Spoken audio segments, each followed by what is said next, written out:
Developed by KOEI TECMO, Monster Rancher, also known as Monster Farm, is a Japanese media franchise that includes a handful of video games, trading cards, manga, collectible toys, and a brief television show. With both its cutesy and terrifying monster designs, a yellow mascot monster named Suezo, and the storage of these monsters in disc stones, this franchise looked to rival the likes of Pokémon from its inception. And if you know the premise of my videos or have never heard of Monster Rancher until now, then you will know that this never happened. In fact, Monster Rancher as a franchise has a stagnant amount of properties when not only comparing to Pokémon, but the Burger King equivalent that rivaled Pokémon around the same time, Digimon. In fact, Digimon still has continuing TV specials, movies, games, and other merchandise distributed worldwide. So, we are essentially left with a franchise that could not be second fiddle, nor the third to stand in the monster battling / training simulator titans that mainstream still recognize today. And yet, like the lore of the rising phoenix destined to battle the Monster Rancher's ultimate antagonist, Mu, this franchise is still given life. Not by a multi-million-dollar company, nor by a passionate room of game developers or showrunners, but the fans, who continue to play, collect, and breathe life to Monster Rancher. The hows and the whys are what we will be exploring as we take a few dives on the Monster Rancher's medias, from the perspective of the fans. Now, it's time to be transported to a faraway Facebook group, to a world where ranchers rule.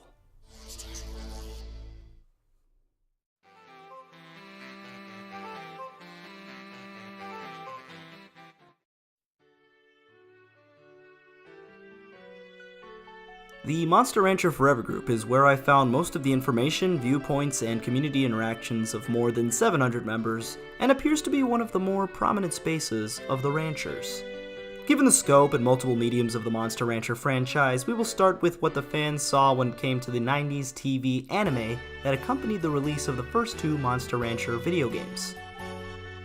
Released in 1999 in Japanese television, an English version would later air episodes on both the Sci-Fi Channel and Fox Kids. I first got into the Monster Rancher through the anime when it first premiered. I didn't play the games for a few more years. At the time, it had a much darker and in-depth story than most other shows of its time. I think that's what really drew me in. A lot of shows were either tournament-based or repetitive storytelling. Monster Rancher had plot twists, darker story arcs like Grey Wolf and Tiger, and sometimes the good guys didn't always win. I was always on the edge of my seat. With a total of 73 episodes, the anime had 3 seasons and was short-lived. But from reposts of full episodes on the Monster Rancher Forever group, references and art inspired from the show, it clearly held for some, but not all. I watched the show on TV and programming block immediately following Pokémon and Digimon. I remember thinking it looked like a horrible ripoff, and I was never really excited about the show in particular. Love it or hate it, the anime was for some their first deep dive into the world of Monster Rancher, which meant from watching monsters to playing with them on a game console.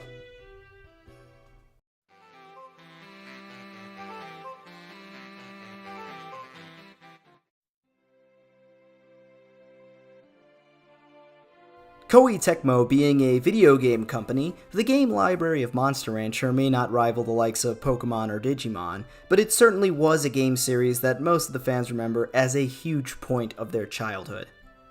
Monster Rancher was actually one of the first games I ever played. I had a brother-in-law that introduced me to Monster Rancher when I was really young. At first he played and I watched. He was about college age and I was yet to be in kindergarten, but then he gave me his old PlayStation with the Monster Rancher game.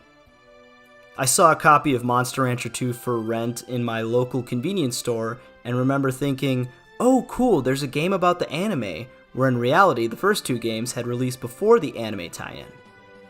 I went to Hollywood Video, which is similar to Blockbuster, and I had rented everything I wanted in the past, but this time I saw something different. Monster Rancher 1 for PS1. It looked cool and I tried it out, and I've been a fan since, which is probably 23 years. From what I gathered from fans, the allure of the video game also came from its vastly different mechanics and gameplay from the competition. Monster Rancher is like the world's most complicated Tamagotchi or Chow Garden, except you get to see them fight. The way you create new monsters is by putting your CDs in your PlayStation, which then reads a bit of data and makes a monster based on the code it reads. Because of this, there is real-world scarcity, as some monsters exist only on very rare and/or discontinued pressing of certain CDs. You can also combine your monsters, so imagine you could combine Pikachu and Bulbasaur to get a brand new Grass-type Pikachu with its own stats and attributes. There's also over 400 monsters in Monster Rancher 2 alone because of these combos. As for the games, Pokémon can be very repetitive, while Monster Rancher has their own concepts in each game. Pokémon is also a collecting monster style game. Pokémon level up through the battles to evolve. With Monster Rancher, you can actually train your monster in different stats, learn specific skills, and even combine two monsters to make a new offspring. The thing that really set Monster Rancher games above the rest for me, though, is the different summoning techniques. You can use CDs, DVDs, Game Boy games, art, voice, passwords, and more throughout the games. The disc change feature was very fun for its time because not many games did this. Monster Rancher was more about the raising of your monsters than anything, and that helped you feel like the monsters were real. You watched as your monsters grew stronger from working, you sent them on adventures, and watched as they rested. Your monsters' attitudes changed on how you raised them and responded to praise and scolding. You still had battling, but the focus was on how you raised your monster. Pokémon is nice because you can have a world to explore, but it's hard to feel as attached to the Pokémon.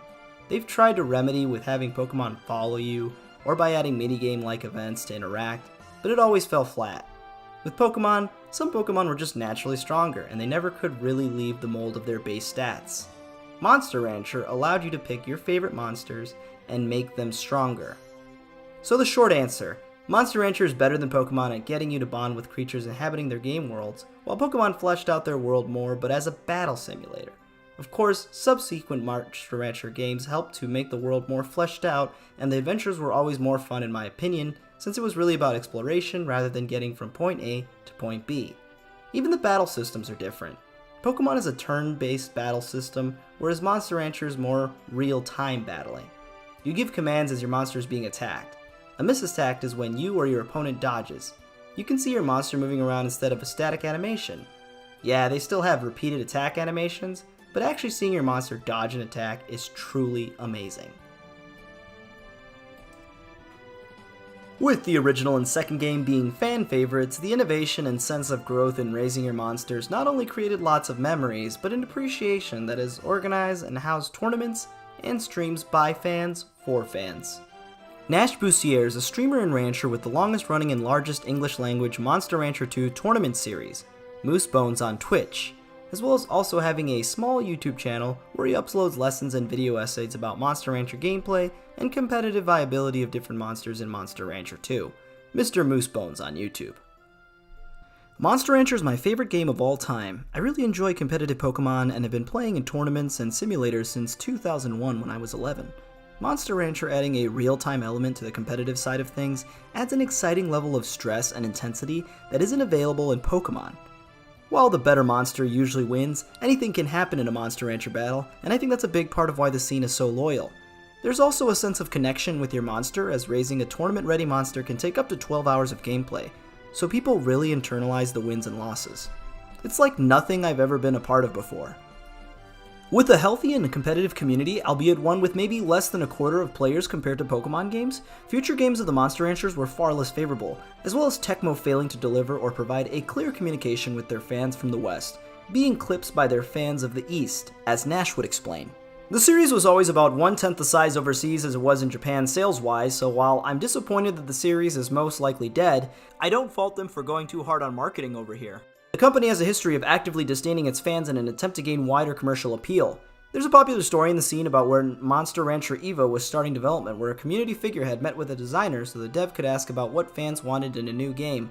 The list of fan asks included no heavy narrative, sim-like gameplay, and a return to the battle mechanics of Monster Rancher 3 and before. Monster Rancher's 4 battle system is incredibly broken. While the game has many fans, it can be a very frustrating experience even casually. Some mechanics do not even work, and there is very little differentiation in the availability of battle playstyles between all monsters. None of these elements are present in EVO, and the game radically overhauled the Monster Rancher formula. It is extremely narrative-driven and does not play like any previous Monster Rancher game, neither in the battling or raising experiences. While EVO has fans, the game was a monumental failure overseas, only selling about 20,000 copies total, and burning a lot of fans who felt like they were actively being ignored. It didn't feel like TECMO cared about the fans. Despite the last official Monster Rancher game releasing outside of Japan and the United States in the early 2000s, these fans and communities can't get enough, and are willing to wait for their next adventure, even if it means watching others enjoy their annual Pokémon game here or there. Monster Rancher talks about licensing and testing. The dreaded paperwork exists. You still have amazing creatures that just seem more fit for being real for the most part. The lore in-game shows how such beings came to be and feels more realistic. Overall, the experiences all felt vastly different despite core elements being similar. It just happens that I prefer Monster Rancher to any other monster taming game.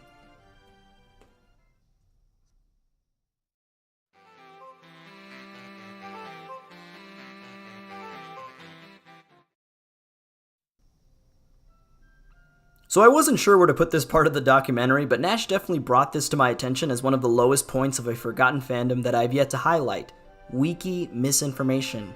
As most fan bases grow, they may have official or unofficial wiki pages dedicated to the lore, established canon, and other pertinent information that is consistent, organized, and accessible for anyone to read and understand. Unfortunately, this was something that Monster Rancher, along with its fledgling community, have had problems with. When I was younger, I used to read Monster Rancher Metropolis, a website that served as a dedicated wiki long before the concept was widespread. I learned a ton about the game's insane hidden mechanics and watched old tournament footage. This was pre-YouTube. Monster Rancher Metropolis, in its current form, serves as an archive database, where ranchers can continue to delve into hidden mechanics and secrets to most of the mainline games, but no longer exists aside from a few archives of links here and there, as well as the shuttering of its message boards. Nowadays, most fans or curious-minded folks like me would have thought typing in Monster Rancher Wiki would bring me to the source of all things Monster Rancher, as dictated by editors and contributors to the fanbase. Nash had a few choice of words on this particular wiki. Almost the entire site is fan fiction with no actual gameplay info, and while there's no harm in having a site like that, but it becomes really irritating when it claims to be an authority. When people read it and parrot falsehoods and stuff that someone made up for fun, it always feels like a time sink to explain why what they're reading is wrong. There isn't a lot of drama in the scene, as everyone who is a fan knows the wiki is nonsense, but it's the closest we've come to having a real contention. One can imagine that contentions like these are absent in larger groups of fans when it comes to wiki pages. Thankfully, the fans and curious alike can rejoice that the love and dedication from the community has managed a new information for all things Monster Rancher in legendcup.com. As their website states, legendcup.com 2001 and Monster Rancher Metropolis 1999 are unofficial Monster Rancher fan sites with permission from TECMO Incorporated, now KOEI TECMO. Legend.cup.com was also registered as MonsterRancherOnline.com for about 10 years during the peak of tournament participation. Learn to raise powerful monsters with 999 in every stat, even without cheating. Here you'll find raising tips and methods, tech charts, monster data breakdowns, expedition maps, downloads for Dex Drive / Sharkport game saves, monster pictures from all games on the PlayStation and PlayStation 2 consoles, and more. If you're feeling nostalgic, view the archives of the first ever Monster Rancher online tournaments, picture of tournament monsters and trainer standings. Additionally, you can check out the comprehensive research data of the historic Monster Rancher Metropolis message board archive. Happy exploring!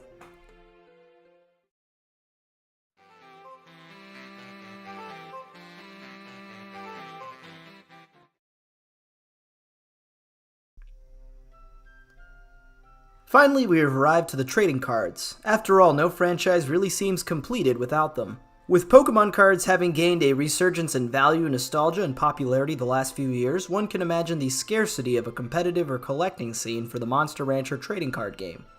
Enter Daniel Garner and Andrew George, admins of Monster Rancher Forever. Andrew has made it one of his objectives to revitalize interest in the Monster Rancher card game, while Daniel has several tutorials and deck building strategy videos on the card game created and uploaded to his YouTube channel, ProZach. Andrew is not only spearheading several projects such as Monster Rancher manga translations, he has been busy with unofficial card game expansions for the card game itself. This includes recreating the original card patterns and creating either new monsters or monsters that were not in the card game originally. I love the simplicity of the card game versus stuff like Pokemon, Magic, and Yu-Gi-Oh! I love those card games too, but they've gotten so complicated and technical, but the Monster Rancher card game is nice and simple, while still being addictive. I have all of the cards for 4 different card games. I still rewatch the anime, play the games, and currently am expanding their main card game with more monsters from their games. You can find all of their hard work on the description of the video below with links to the Google Drive from Andrew's card game expansions, as well as Daniel's YouTube page on the card game tutorials.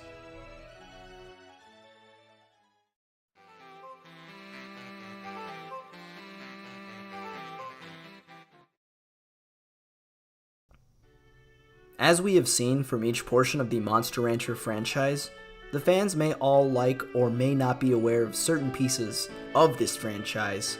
From the card games to the video games, the passion for all things Monster Rancher from its fans is palpable, despite their ups and downs.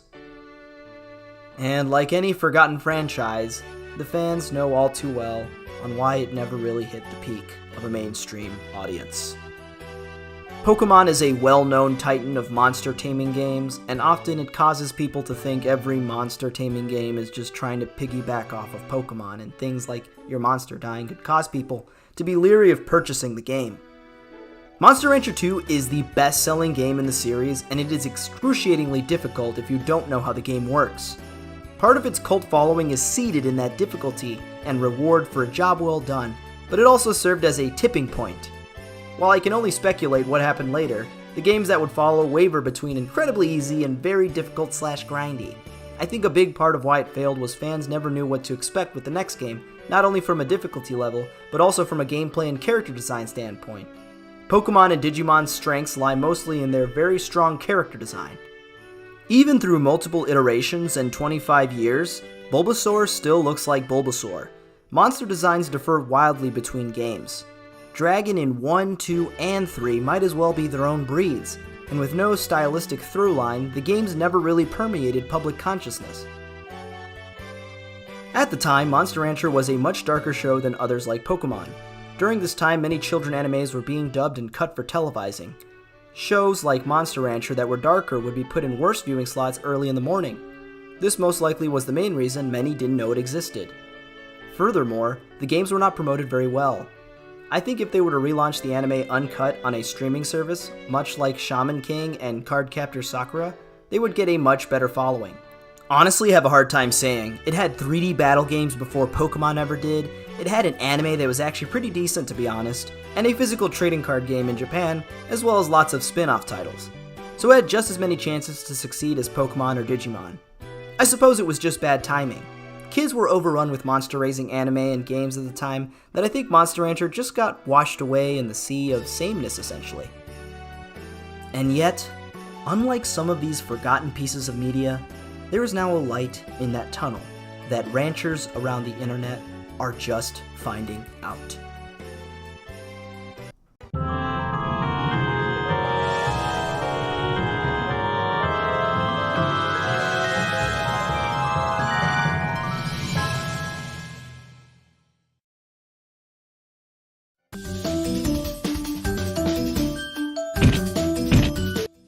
August 26, 2021. KOEI TECMO makes an announcement that Monster Rancher 1 and 2 will be releasing in a bundle for the Nintendo Switch in observance of its 25th anniversary celebration. Monster Rancher 1 and 2 DX will be releasing on December 9th, 2021, marking the first Monster Rancher game to release back in the West for more than a decade. With news and nostalgia coming strong, this will only mean a new influx of fans, or a reintroduction to those that may have forgotten. And yet, the forgotten fans, the hard-working ranchers, the dedicated people who continue to play, watch, and enjoy the series for what it is, are the ones who deserve this the most. Fans promoting the series really can have unbelievable impacts on them. I am very happy to have met so many people that try so hard to keep this fan base going and are so in love with the series. Rest easy, ranchers. Rest easy and continue to teach and share for those who may want to be transported to a faraway land, to the world where monsters rule.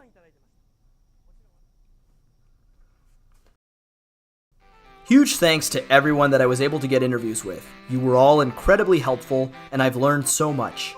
Please be sure to check out their work in the description below, sources I had used for this video. But just remember, they may have forgotten, but you did not. Thanks for watching.